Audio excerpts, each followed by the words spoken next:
Welcome back everybody. This week we're going back to baking and we're going to learn how to make one of the most famous cakes from the southwestern France in the Basque country, and it is called the gâteau basque, the Basque cake. Now this cake is quite simple. It's made of two components.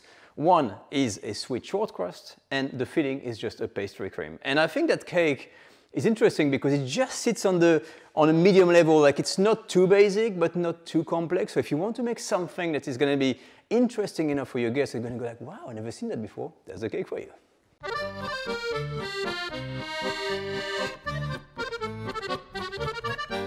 To make this cake, plenty of little ingredients. You're going to find everything listed for the pastry, the short crust, plus the pastry cream on the video description. What you need to know is that you're going to be using a lot of eggs, 8. We're only going to be using the egg yolks, but you need plenty of those. Now let's talk about cookware. So when I say I want to talk about cookware, I want to talk about this. This is called, in French, un cercle à entremets. It is like a tart ring, except that it's got a very, very high profile. Okay, and we're going to be using this to build a high cake because it's kind of a layered cake. And you get one layer of dough at the bottom, you got pastry cream in the middle, and you get another piece of dough on top. And this is great because we're going to be assembling the cake. We're going to be using this to cut the whole thing, and we're going to use it to cook the cake so nothing is going to escape anywhere. It is actually a superbly useful thing to have. Okay, so if I find one, I'll put a link in the video description. Now, as part of the mise en place, away from measuring everything, you're going to have to separate the egg yolks from the egg white. Now, when you have a recipe that uses a crazy amount of eggs, like here, you get 8 eggs, you're going to separate them, and one thing you need to do is not to throw away your egg white. So my advice is put all of the egg whites in a container like this, being glass or plastic, whatever you have, okay? And you're going to put them in a fridge with a lid and leave them there for some time, because egg whites can be aged up to 2 weeks or more, and once they're really old and mature, they make very, very good meringue. And this is what the chef, the pastry chef, are always using very old egg whites for the best result for meringue. So always keep this in the fridge.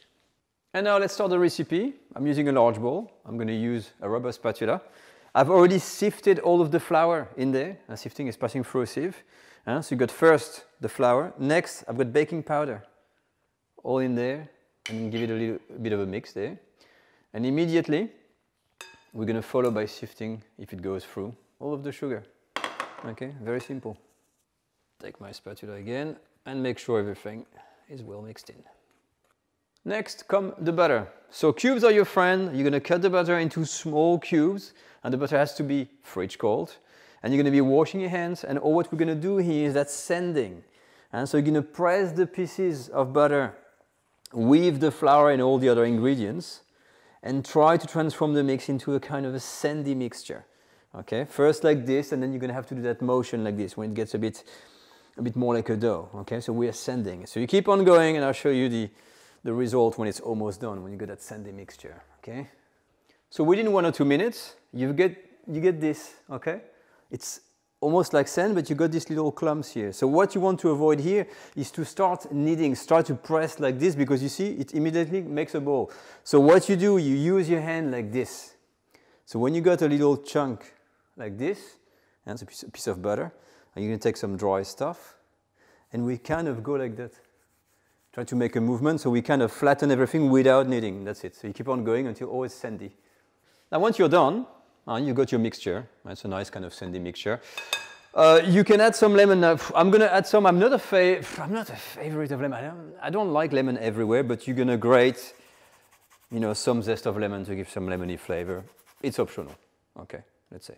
Now to finish your dough, what you're going to do, you're going to use a stiff kind of rubber spatula. We're going to take all of the egg yolks. It's only egg yolks. I'm going to put them in.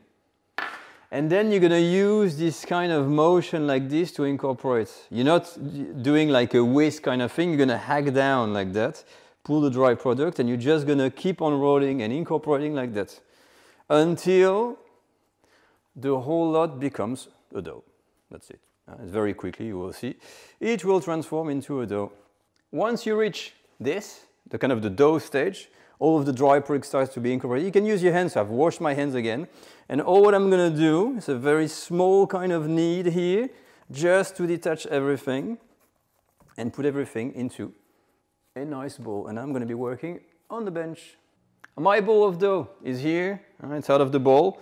I've added the tiniest amount of flour in here, and now we're going to do the one kneading technique. It sounds like one of these kung fu movies. He's going to show the technique, watch out. All it is, the kneading, you don't want to knead too much, so you're going to take your hands the same as before, you're going to press down like that.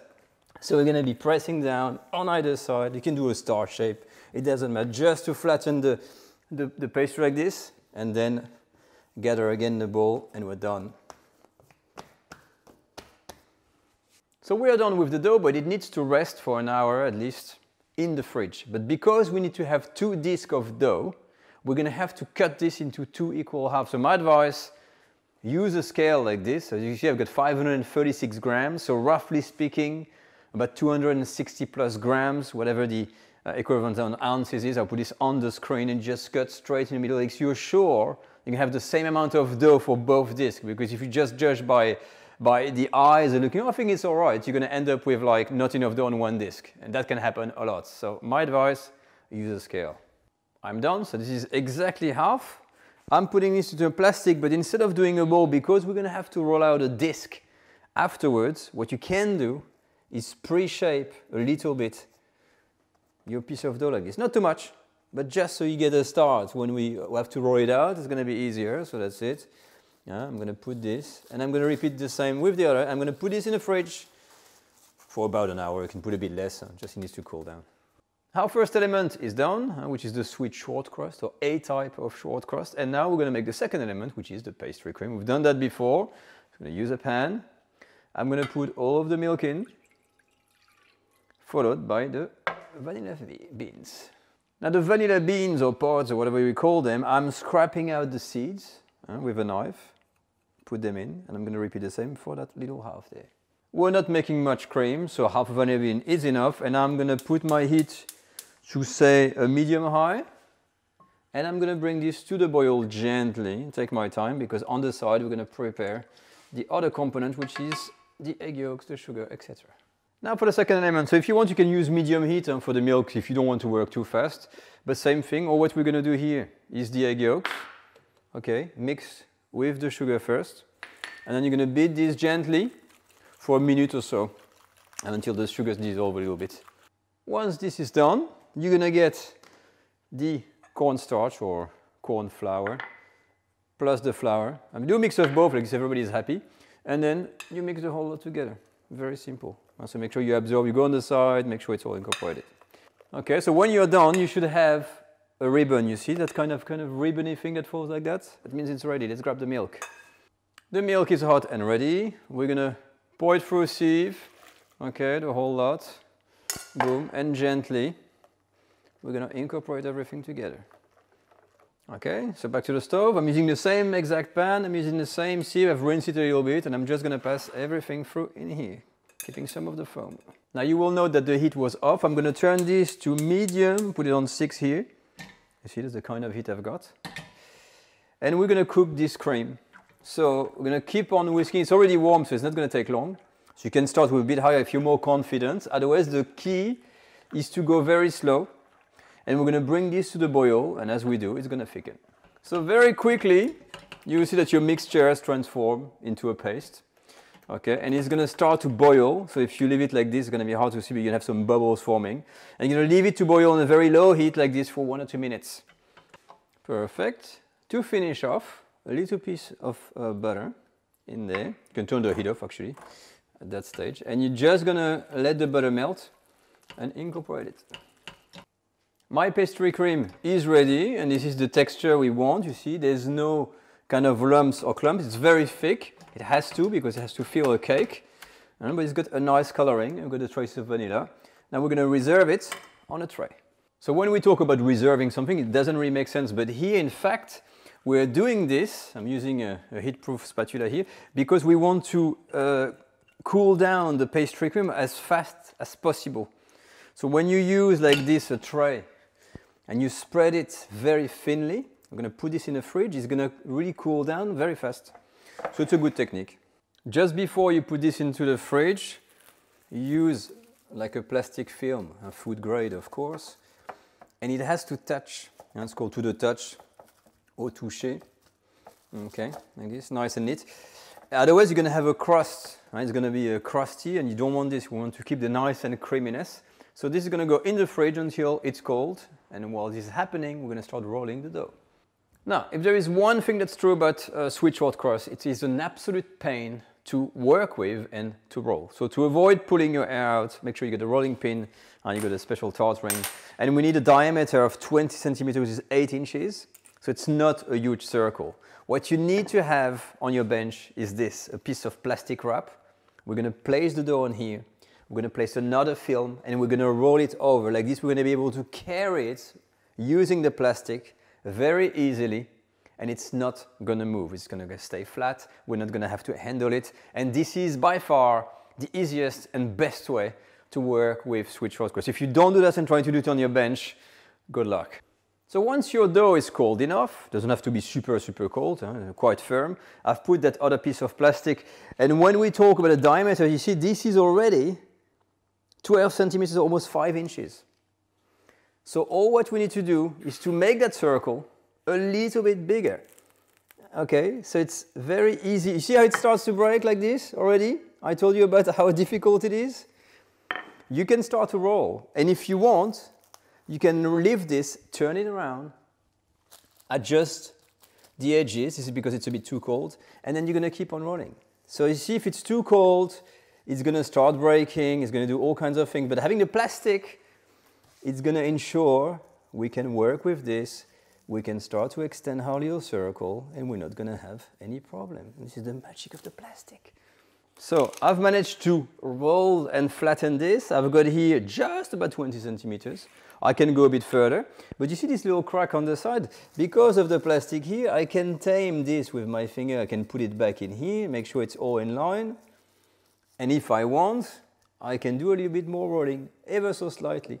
But what's going to be good is that now I can carry this like that, put it, for instance, on something flat, and I'm going to put this back into the fridge while I'm doing the other one. So now that the trauma is over with the pastry, with the sweet short crust, here's the pastry cream. I personally like to flavor it with barely a teaspoon of rum. I'm using this Havana Club there because I like it, but this is just me. But you don't have to. But what you need to do is to mix it well so it's become malleable, and then we're going to put this into a piping bag. So just to show you, once the rum has been incorporated and it's creamed, you can see I can flatten it like this. We've got a nice thick pastry cream, which is the intention for this type of preparation. So now into the piping bag with a straight tip. Putting the cream in the piping bag is optional, but you will see how easy it is to use because it's going to make your life just easier. So now we're going to do the assembly. We've got the two elements, and we've got the sweet short crust. It's been rolled out into 2 discs. We've got the pastry cream. It's in the pastry bed. It's been flavored. We're going to be using now this little tool here, so we need to take that out. We're going to work straight onto a baking tray with a piece of parchment paper. I'm going to use a pastry brush, an egg wash, just 1 egg mixed with a tablespoon of milk for baking. And now let's start the assembly. Now, one advice: when you make the assembly, take the first piece of circle of dough out of the fridge and leave the other one in there. And because it has to be cold, because I'm going to show you now what's going to happen is that you need to handle that thing 1 time. And 1 time only. Sometimes 1 time is enough to really knock the heck out of you. So we need to get rid as much as we can as one of the plastic. I have to get rid of this, place it, and very gently position it, and that's it. We're not going to touch it at all. Once in there, it's in there, it doesn't go anywhere, okay? Now, as soon as you've got your disc of dough on here, you're not going to touch it, you need to have the cream in the middle, but you need to leave an edge about 3/4 of an inch free to seal the whole lot. And while you can put the egg wash after, I like to put it before, a bit like a painter. So like this, we don't have to go back with the egg and touch the cream afterwards. We know exactly where we're going to have to stop. And so I'm making the boundaries already. I'm brushing around. So I know roughly where the cream is going to go here, okay? And I've got my egg wash. And this is going to be to seal the other piece of dough on top. So now let's put the cream on. So as I just demonstrate, and we've got the little area here, and now the piping bag. this is why it's so easy to use, because now we're going to press this and we're going to try to go around and put as much cream as we can all around on the inside, okay, and without making a mess. So what I'm doing after, I'm using a little spatula like this, and what you want is just to spread the cream a little bit just to reach that limit we've got on the side. And don't forget that we're going to press down after with the top here. It's going to spread the dough further. So now let's put the other disc on. So again, when you take out this other circle of dough, it's very dodgy. It's not easy to work with. So try to be careful and aim right and place it like that. And then immediately you're going to start with the outer. That's like a PTA. Huh? What I like to do is this with my hands to feel where the cream is. So we are done. As you can see, we can see the circle. You may wonder what happened to that tart ring. What is the point? Well, here, if you get the right thing, that should fit perfectly around. And what we're going to do to cut the whole lot, we're going to make sure to gently push it in. Okay, and that's it. And now we're going to detach all of the excess of dough out of the circle. And you see how it works? You see how it's very hard? So you can use a knife if you want to be more neat. Let's go. As soon as you're done, you need to work fast because you've seen how annoying it was already. You're going to take some more egg wash and we're going to brush the top very gently, not to crack the top of the dough here. And for the final touch, with the back of a fork, you can use a little bit of water, very, very gently. You're going to make these kind of shapes on there, this decoration. Usually they're just kind of crosses. And that's all I'm going to do. I'm not going to go complicated at all. And then it's going to be ready. All right, I like to leave this to cool in the fridge a little bit while my oven is heating. So you're going to preheat your oven now at 180 degrees Celsius. I put the equivalent on Fahrenheit. And when the oven is hot, we're going to cook this, okay? But first this, back into the fridge. And we wait until the oven is reaching the 180 degrees mark. Perfect, my cake is now out of the fridge. I'm going to put this into the oven and cook this or bake this for 45 minutes with the fan on. So it's fan force, 180 degrees Celsius. I put the equivalent again on Fahrenheit on the screen and then we'll see the result when it's done. The cake is now baked. As you can see, it looks great on here, but of course we've got still the tart ring. So you can't remove it straight off because it's still very fragile. We're going to wait 10 or 15 minutes and then try to slide the knife around and lift and reveal to see what the cake looks inside. For the unmolding, if you're really in a hurry, you can do like I did. I put this in the fridge to accelerate the cooling. So now to the touch it's warm, it was, it's kind of nice. So what I've done, I've planted the knife all the way down because there was some resistance. And I've kind of went around with the knife. And when you do that, the whole thing kind of comes off and you've got the cake. So this is how it looks like. You see the sides just kind of conglomerate into like a nice kind of straight. But again, you can't eat this straight away. Again, so I'm going to put this on a cooling rack, and it's best served actually when it's really, really minimum room temperature, but ideally even a bit colder than that. Okay, so you have to wait. Okay, so here's the cake. There's some odd wrinkles that started to appear, maybe because I tried to accelerate and put this in the fridge. You see, when you try to rush things, never a good thing, and I hope the temperature is right here. So I'm just going to try to use my knife and cut through. And cut a slice and we can see inside. It looks like very... Oh, the cream. Let's see. Look inside. Ooh, looks nice. Let's have a look. So as you can see here, that's what I said. It's not a cake that's too basic. It doesn't look neither like this super duper pastry chef kind of cake. But inside, you see the beautiful colors. What you get is the pastry cream. It's beautifully cooked, and you see the little piece of vanilla. And a really enjoyable and intriguing kind of cake. So I don't think it's totally hot enough. But you got the softness of the dough. Look at this. You see? You see how soft? It's like a pastry cream sandwich, almost. And what you need to do is eat it, of course. Wow.